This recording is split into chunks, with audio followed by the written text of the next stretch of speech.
আহ্বান জানাই, আমরা এমন রাজনীতি করতে চাই, এমন সংস্কৃতি গড়ে তুলতে চাই যে রাজনীতি হচ্ছে নীতির রাজা। রাজনীতি এমন একটা রাজনীতি করতে যেটা নীতির রাজা। এখন বলেন, নীতির রাজা রাজনীতি যদি আমরা করতে যাই, তো পৃথিবীতে সবচেয়ে বেশি নীতির রাজা কে? আমি, আপনি? না, না, আমাদের হযরত মুহাম্মদ সাল্লাল্লাহু আলাইহি ওয়াসাল্লাম। উনার থেকে বড় নীতিবান পৃথিবীতে আর কেউ আছে? না। যে আমাদের নীতি যদি আমরা পালন করতে চাই, নীতি যদি আমরা আনতে চাই, আমাদের দেশ এবং রাষ্ট্র যদি পরিচালনা করতে চাই, তাহলে নীতিটা অনুসরণ করতে হবে কার? হযরত মুহাম্মদ সাল্লাল্লাহু আলাইহি ওয়াসাল্লাম। এছাড়া মানব রচিত অন্যান্য যে নীতিগুলি আছে, এই নীতিগুলির মধ্যে ভেজাল আছে। ভেজাল কেন আছে? কারণ আমরা যাদেরকে নেতা মানি, বলেন, মনে করেন আমি আজকে বিএনপি করি, তাহলে আমার নেতা কি? জিয়া রহমান। বেগম না, জিয়াউর রহমান। আমার আদর্শ কি? জিয়াউর রহমান। আমি যদি আওয়ামী লীগ করি, তাহলে আমার আদর্শ কি? শেখ মুজিবুর রহমান। ঠিক আছে না? এর বাইরে কি আছে? আর যদি জাতীয় পার্টি করেন, এরশাদ। এই হচ্ছে আমাদের আসলে। কিন্তু আমরা যাদেরকে নেতা মানতেছি, সেই বঙ্গবন্ধু শেখ মুজিবুর রহমান কি 100% একজন পরহেজগার মানুষ ছিলেন? হ্যাঁ, কোনো গুনাহ ছিল না? না, সম্পূর্ণটাই সবাই বলা ছিল। আচ্ছা, এইটা আমরা মানবের একটা বৈশিষ্ট্য হচ্ছে, মানবের গুণাবলীর একটা বৈশিষ্ট্য হচ্ছে মানব থাকবে দুষে ভরা। মানব থাকবে দুষে ভরা। এটা শয়তানের চ্যালেঞ্জ। আমি আপনি ইচ্ছে বলে পারবো না। আমি এখানে কথা বলতেছি, আমার ডাইনে গুনাহ, বামে গুনাহ, আমার পিছনে গুনাহ, আমার উপরে গুনাহ, আমার সমস্ত জীবনটাই গুনাহটা বলে। এই গুনাহগার জীবনে আমরা কখনো নেতা হতে পারবো না। আমি কখনো নেতা না, এবং জামাত ইসলাম কাউকে নেতা মানে।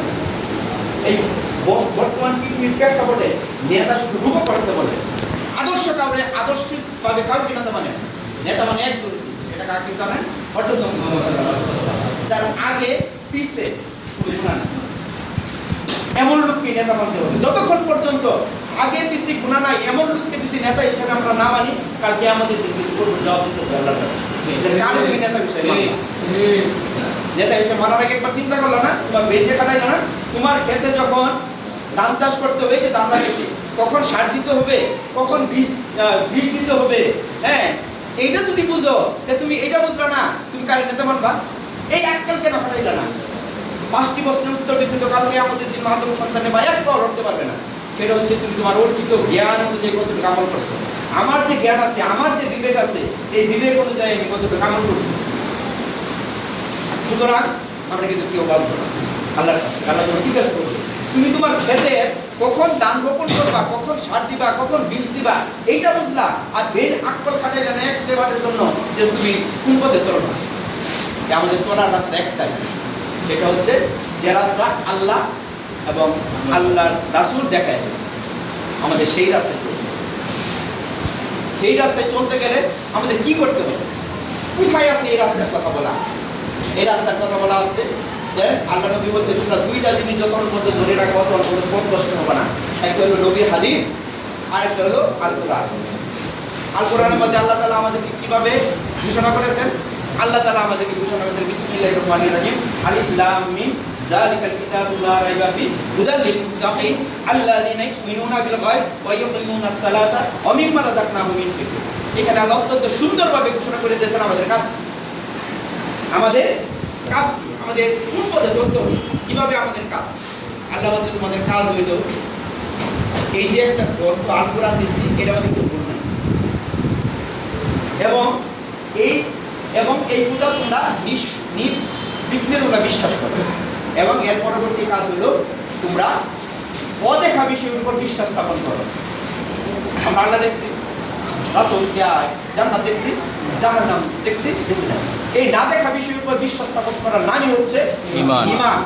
ঈমানের পরে আল্লাহ তাআলা কি বলছেন? সালাতা, মানে সালাত কায়েম করা, নামাজ প্রতিষ্ঠিত করা।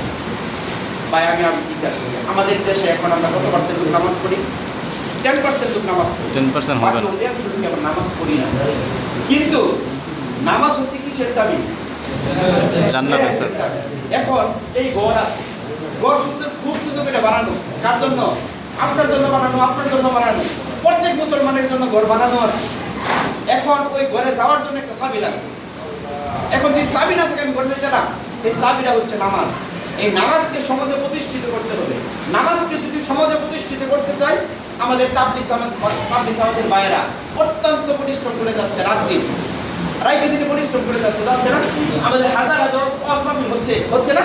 কিন্তু নামাজ কি প্রতিষ্ঠিত হয়েছে? নামাজের উপায় প্রতিষ্ঠিত হয়নি। সুতরাং রাষ্ট্রীয়ভাবে নামাজ প্রতিষ্ঠিত করতে হলে রাষ্ট্রীয় একটা পরিবেশ আমাদের সৃষ্টি করতে হবে। আসসালাম।